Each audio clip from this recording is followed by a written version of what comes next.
CPM, അതായത് communist party Marxist, അതിൻ്റെ മുഖച്ഛായ മാറിക്കൊണ്ടിരിക്കുന്ന ഒരു കാഴ്ചയാണ് നമ്മളിപ്പോൾ കണ്ടുകൊണ്ടിരിക്കുന്നത്.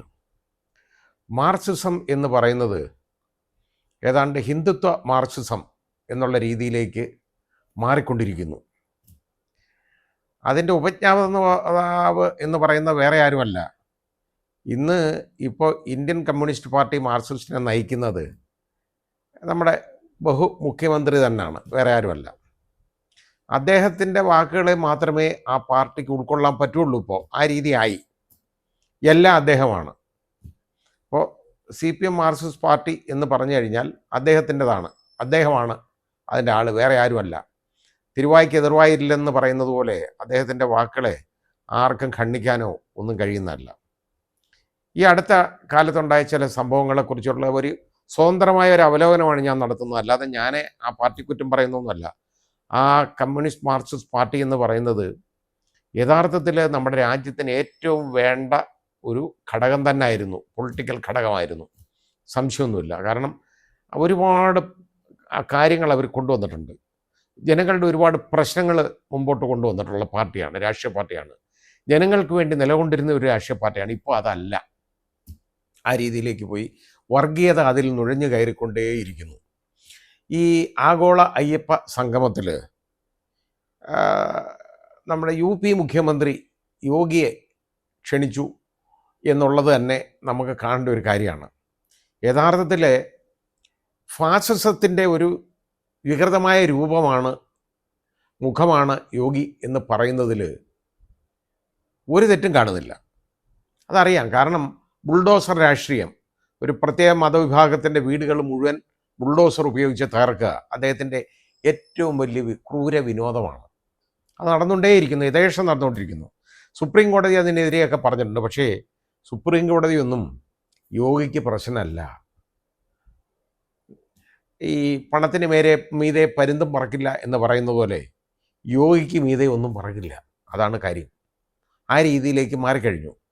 അപ്പോൾ എന്ത് ഉൾപ്പുളകത്തോടു കൂടിയും സന്തോഷത്തോടു കൂടിയാണെന്നറിയാമോ നമ്മുടെ ബഹുമന്ത്രി വാസവൻ യോഗിയുടെ ആ മെസ്സേജ് വായിച്ചത് ആഗോള അയ്യപ്പ സംഗമത്തിൽ.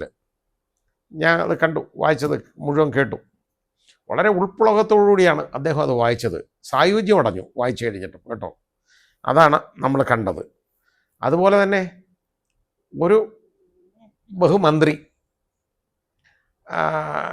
അമൃതാനന്ദമയ്യയുടെ നെറുകയിൽ ചുംബിക്കുന്ന ഒരു പടവും കൂടെ നമ്മൾ കണ്ടു, ഒരു രംഗം കൂടെ കണ്ടു. അപ്പോൾ ഞാൻ പറഞ്ഞുകൊണ്ട് വരുന്നത് എന്തെന്നറിയാമോ, ഇത് യഥാർത്ഥത്തിൽ ഈ ഹിന്ദുത്വ ഫാസിസത്തിലേക്ക് ഹിന്ദുത്വ മാർക്സിസത്തിലേക്ക് നീങ്ങുന്നു എന്നുള്ള ഒരു ഒരു ഒരു കാഴ്ചപ്പാട് ഇന്നുണ്ട്. അതിന് സംശയമൊന്നും വേണ്ട, അങ്ങനെ തന്നെയാണ്. ബാക്കി ഇപ്പോൾ ഈ അടുത്ത കാലത്ത് SFIയുടെ സംസ്ഥാന സെക്രട്ടറി MSF എന്ന് പറയുന്ന ഒരു പ്രസ്ഥാനത്തിനെ, അത് ലീഗിൻ്റെ വിദ്യാർത്ഥി സംഘടനയാണ്, അതിൻ്റെ അവരെ ആക്ഷേപിക്കുന്ന വാക്കുകൾ കേട്ടോ. എന്ത് വർഗീയതയാണ് വിളിച്ചു പറഞ്ഞതെന്നറിയാം. ഇതേ വർഗീയത നേരത്തെ നമ്മൾ കണ്ടത് നമ്മുടെ ബഹുമാനപ്പെട്ട പ്രധാനമന്ത്രി ഈ CAയുടെ സമരത്തിൽ മുസ്ലിം വിഭാഗത്തെ ആക്ഷേപിച്ചതാണ്, പേരെടുത്ത് പറഞ്ഞ് നല്ല വൃത്തിയായ രീതിയിൽ ആക്ഷേപിച്ചതാണ് നമ്മൾ കണ്ടിട്ടുള്ളത്. അപ്പോൾ ഇപ്പോൾ അതൊക്കെ കടമെടുത്തേക്കാണ് മാർക്സിസ്റ്റ് പാർട്ടി, അതാണ് കാര്യം. ഇപ്പോൾ ഞാൻ ഈ പറഞ്ഞതുപോലെ യോഗിയെ ക്ഷണിക്കുന്നു. പിന്നെ അത് മാത്രവും വെള്ളാപ്പള്ളി എന്ന് പറയുന്നത് യഥാർത്ഥത്തിൽ വെള്ളാപ്പള്ളി നടേശൻ, അദ്ദേഹം ഈ മുസ്ലിങ്ങൾക്കെതിരെ ഒരുപാട് വാദോരാതെ സംസാരിച്ചുകൊണ്ടിരിക്കുകയാണ്. അതായത് വെറും വർഗീയത മാത്രം പുലമ്പിക്കൊണ്ടിരിക്കുകയാണ് പലപ്പോഴും. അങ്ങനെയുള്ള ഒരാളെയാണ് നമ്മുടെ ബഹുമുഖ്യമന്ത്രി കാറിനകത്ത് കയറ്റി, അദ്ദേഹത്തിൻ്റെ കാറെന്ന് പറഞ്ഞാൽ ആരുടെയാണ്? ഇവിടുത്തെ ജനങ്ങളുടെ കാറാണ്. ഒന്നന്നപ്പുറം കാറിനകത്ത് കയറ്റി അവിടോട്ട് കൊണ്ടുപോയത്. അത് തന്നെ ഏറ്റവും വലിയ തെറ്റല്ലേ? ആഭ്യന്തര വകുപ്പ് അന്വേഷിക്കേണ്ട, ആഭ്യന്തര മന്ത്രിയുടെ കീഴിലുള്ള പോലീസ് അന്വേഷിച്ചുകൊണ്ടിരിക്കുന്ന ഒരു കേസിലെ പ്രതിയാണ്, അയാളെ കൊണ്ടാണ് പോന്നേ. അപ്പോൾ ആ അന്വേഷണം എങ്ങനെ ഇനി നടക്കും എന്നുള്ളതിനെക്കുറിച്ച് നമുക്ക് പ്രത്യേകിച്ച് ഒന്നും പറയേണ്ടതായിട്ടില്ലല്ലോ. അപ്പോൾ ഇതൊക്കെ നമ്മൾ കാണുന്ന ഈ ഇങ്ങനെയുള്ള വർഗീയത അതിന് കൂട്ടുപിടിക്കുകയാണ്. അതേ വർഗീയത ഉപയോഗിച്ചാണ് ഇപ്പോൾ സുകുമാരൻ നായർ, NSSൻ്റെ സെക്രട്ടറി സുകുമാരൻ നായരെ ഇതേപോലെ കൂട്ടുപിടിച്ചേക്കുന്നത്. അതിന് വേറെ ചില അജണ്ടകളുണ്ടെന്ന് പറയപ്പെടുന്നു. അതിൻ്റെ പുറകിൽ വേറെ ചില കാര്യങ്ങളുണ്ടെന്ന് പറഞ്ഞു. ഒന്നുകിൽ ആളുകളെ ഈ പ്രീണിപ്പിച്ച് കൂടെ നിർത്തും. ഇപ്പോൾ വെള്ളാപ്പള്ളി നടേശന് നമ്മുടെ ആഭ്യന്തരമന്ത്രി കൊണ്ട് ആവശ്യമുണ്ട്, മനസ്സിലായില്ലേ? അപ്പോൾ അത് ഇല്ലെന്നുണ്ടെങ്കിൽ അത് പ്രശ്നമാണ്. അതേപോലെ അദ്ദേഹത്തിന് സെൻട്രൽ ഗവൺമെൻറ്റിനെയും കൊണ്ട് ആവശ്യമുണ്ട്. അതുകൊണ്ടാണ് അദ്ദേഹത്തിൻ്റെ മകനെ പിടിച്ച് NDAയുടെ ഭാഗമായിട്ട് അങ്ങോട്ട് നിർത്തിയേക്കുന്നത്.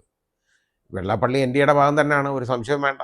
അത് തന്നെ പുറപ്പിക്കൊണ്ടിരിക്കുന്ന വർഗീയതയല്ലേ പറഞ്ഞുകൊണ്ടിരിക്കുന്നത്. പിന്നെ അതുപോലെ ഒന്നുകിൽ അത് ഇങ്ങനെ ആരെയെങ്കിലെയൊക്കെ ഭയപ്പെടുത്തി കൂടെ നിർത്തും. അതാണ്. ശ്രീ സുകുമാരൻ നായർ എങ്ങനെ ഭയപ്പെട്ടു എന്നുള്ളത് ഞാൻ പറയുന്നില്ല. ഒരുപാട് അതിനെക്കുറിച്ച് പിന്നെ കഥകൾ പറഞ്ഞു കേൾക്കുന്നുണ്ട്. പക്ഷെ അത് തെളിവില്ലാത്ത കാര്യമായതുകൊണ്ട് ഞാനൊന്നും പറയുന്നില്ല. ഏതായാലും അദ്ദേഹത്തിനും പറയണമെന്നുണ്ടെങ്കിൽ ഈ സമദൂരം എന്ന് പറയുന്നത് ശരിദൂരമായിട്ട് മാറി ഇപ്പോൾ പലപ്പോഴും. അപ്പോൾ എൻ്റെ ഒരു സുഹൃത്തിൻ്റെ അടുത്ത് മറ്റൊരു സുഹൃത്ത് ഒരു ചോദ്യം ചോദിച്ചു എൻ്റെ മുമ്പിലിരിക്കുമ്പോഴാണ്. അത് ഞാൻ ആ പേരൊന്നും പറയുന്നില്ല. എന്തുവാ ഈ സമദൂരം എന്ന് പറഞ്ഞാൽ എന്തോന്ന് ചോദിച്ചു. അപ്പോൾ വളരെ ശരിയായ ഒരു നിർവചനം പുള്ളി കൊടുക്കുന്ന ഞാൻ കേട്ടോ. അപ്പ കണ്ടവനെ അപ്പാന്ന് വിളിക്കുന്നതാണ് സമദൂരം എന്ന് പറഞ്ഞ് ഞാൻ കേട്ടു.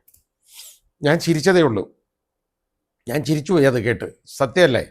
അപ്പോൾ ആ രീതിയിൽ, അതായത് ഏത് സർക്കാർ ഭരിക്കുന്നോ അവർ നമ്മുടെ പോക്കറ്റിലായിരിക്കണം, നമ്മുടെ കാര്യങ്ങളൊക്കെ അതുകൊണ്ട് നടക്കണം, ആ കാര്യങ്ങളൊക്കെ നടക്കണം. ഇവിടെ ഇപ്പോൾ നമുക്ക് നോക്കുക എന്ന് പറഞ്ഞാൽ വ്യക്തി താല്പര്യമാണ് ഇപ്പോൾ യഥാർത്ഥത്തിൽ ഈ ഹിന്ദുത്വ മാർക്സിസത്തിലേക്കുള്ള ഈ പാർട്ടിയുടെ ഇപ്പോഴങ്ങോട്ട് നീങ്ങുന്നതിൻ്റെ കാരണം ഒരാളുടെ വ്യക്തി താല്പര്യം മാത്രമാണ്, നമ്മുടെ ബഹുമുഖ്യമന്ത്രിയുടെ വ്യക്തി താല്പര്യം. കാരണം അദ്ദേഹത്തിനെ പ്രൊട്ടക്റ്റ് ചെയ്യണം, അദ്ദേഹത്തിൻ്റെ കുടുംബാംഗങ്ങളെയൊക്കെ പ്രൊട്ടക്റ്റ് ചെയ്യണം. അതൊക്കെ വരുന്ന ഉടനെ ഇപ്പോൾ യഥാർത്ഥത്തിൽ ഈ നേതന്യാഹു ചെയ്തുകൊണ്ടിരിക്കുന്ന കാര്യം തന്നെയാണ്. ഇവിടെ കൊലപാതകങ്ങൾ നടക്കുന്നില്ല എന്നുള്ളത് മാത്രമേ ഉള്ളൂ. അതുപോലെ കാരണം ഉന്മൂലനം നടക്കുന്നില്ല എന്നുള്ളതൊഴിച്ചാൽ ബാക്കി വർഗീയ പ്രീണനം, അതായത് ഹിന്ദുത്വയിലേക്കുള്ള ഒരു പോക്ക്, അതാണ് ഇപ്പോൾ നടന്നുകൊണ്ടിരിക്കുന്നത് എന്നുള്ളത് ഒരു സംശയമില്ലാതെ നമുക്ക് വെളിവാകുന്ന ഒരു കാര്യമാണ്. അപ്പോൾ യഥാർത്ഥത്തിൽ അത് ഈ രാഷ്ട്രീയ പാർട്ടിക്ക് എന്തുമാത്രം ദോഷം ചെയ്യും എന്നാലോചിച്ചില്ല, നമ്മുടെ നാടിന് എന്ത് ദോഷം ചെയ്യും എന്ന് ചിന്തിക്കണം. കാരണം മാർക്സിസ്റ്റ് പാർട്ടിക്ക് ഉണ്ടായിരുന്ന ഒരു കാര്യമല്ല, ഒരു മുഖമല്ല ഇപ്പോൾ കാണുന്നത്. അതായത് ഈ വർഗീയ അജണ്ടകളിലേക്ക്, ഫാസിസത്തിലേക്ക് ഈ പാർട്ടി നടന്നുകൊണ്ടിരിക്കുകയാണ് ഇപ്പോൾ. അതിന് കൺട്രോൾ ചെയ്യാൻ വേറെ ആരുമില്ല താനും.